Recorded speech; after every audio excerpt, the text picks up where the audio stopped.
and welcome back to On the Couch with Nikki, where I bring you experts for everyone. Sleep.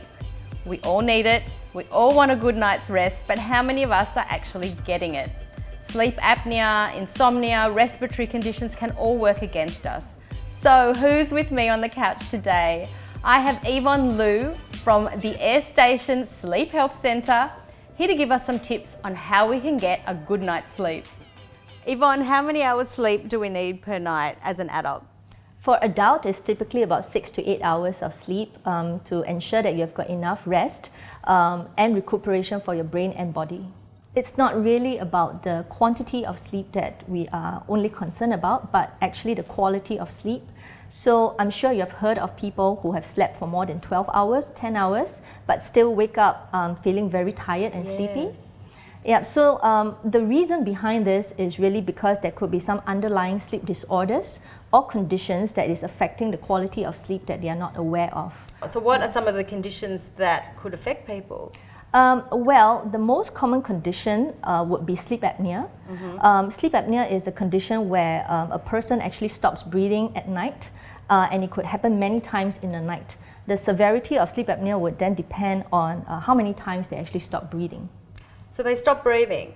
Okay, and so does it wake them up or they sleep through it? As a person who has got sleep apnea, they might not know that they are actually undergoing a certain cessation of breathing, but the body basically gets into a situation whereby I'm trying to help myself overcome the breathlessness, so they undergo micro arousals or micro awakenings.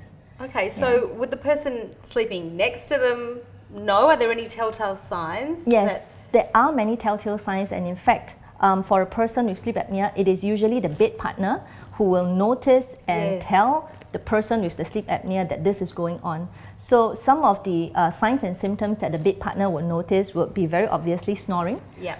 If it is an obstructive sleep apnea, meaning to say that there are some obstruction at the back of the throat that is causing the airway to be obstructed or blocked. A lot of people snore, so is there a certain type or sound associated with the snoring that is a telltale sign for the person sleeping next to them to listen out for, to know that there might be a problem worth investigating? Yes. So for snoring, if a person snores every single night and the snoring is very loud, it is quite obvious that there is some obstruction in the airway that requires investigation. And it is almost certain that you would have undergone some sort of sleep apnea if you snore to the extent of snorting, or you might stop for a period of time and the bed partner will then witness that you actually stop breathing, and suddenly after 10 to 20 seconds later you might be gasping for air.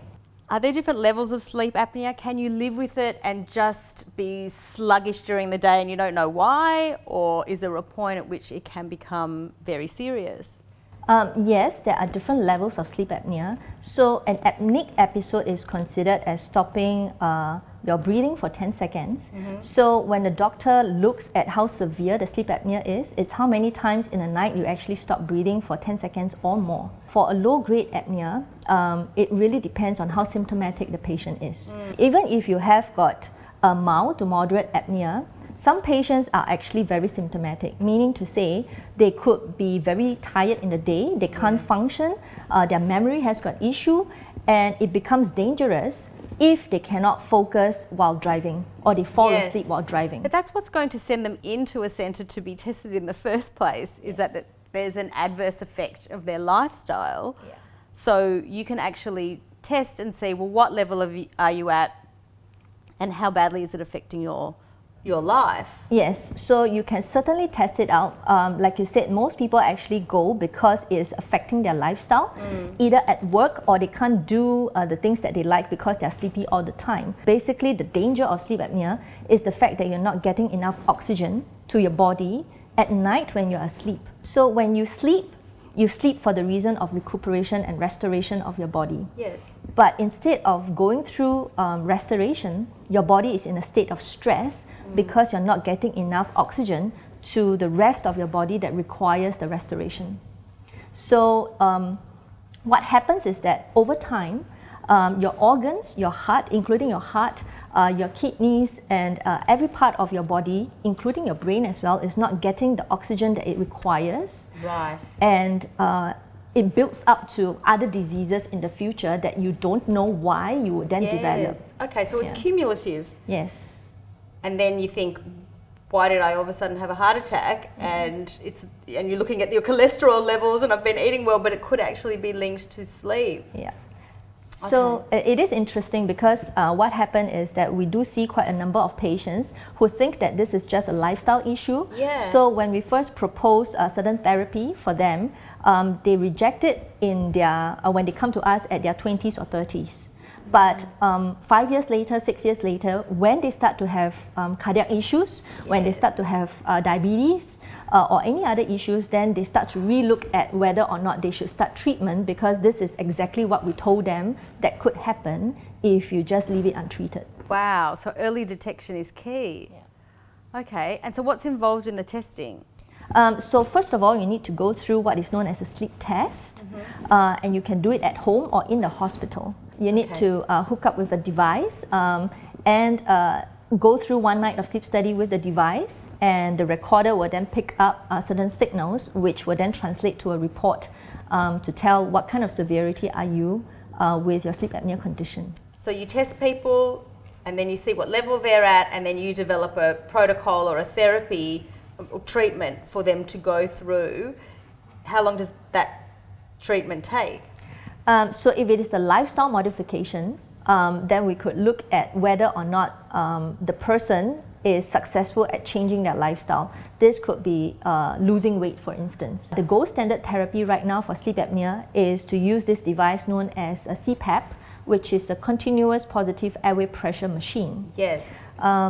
Yeah, so in short, you will have to wear the CPAP through you will have to wear a mask. Yeah, it's a mask, isn't it, the CPAP? Yes, okay. it's a mask that is being connected to a device that increases the air to open up the airway whenever it senses that there is some sort of obstruction. So if somebody comes in, is it like a questionnaire that you fill out first? Do you smoke? Are you overweight? Do you have any allergies? And then you take it from there. Yes, so that's a very good question. There are certain questionnaires that has been medically validated to assess your risk factors of sleep apnea. And we actually have one that is uploaded on our website for patients to go and test themselves first. Okay, like a bit of a quiz. Yes, almost 30% of Singaporeans are suspected to have moderate to severe apnea.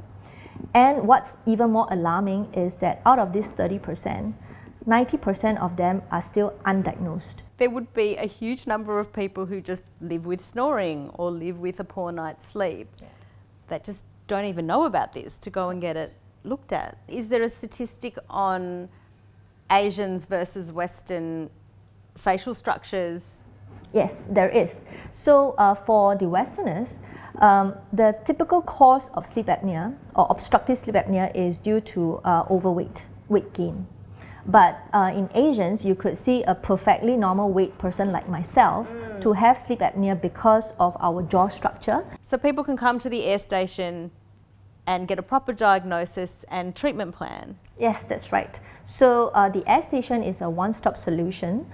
It's our sleep health center that offers education, sleep diagnostics, as well as sleep therapy for anybody who has got sleep health concern. Can people come directly to you, or do they need to go to a GP or an ENT first? They could come to us for a diagnosis, because we do work directly with the doctors to get the report signed and also interpreted for them. I think there are a lot of people with undiagnosed sleep apnea, and it makes sense that this will have detrimental effects on your health moving forward.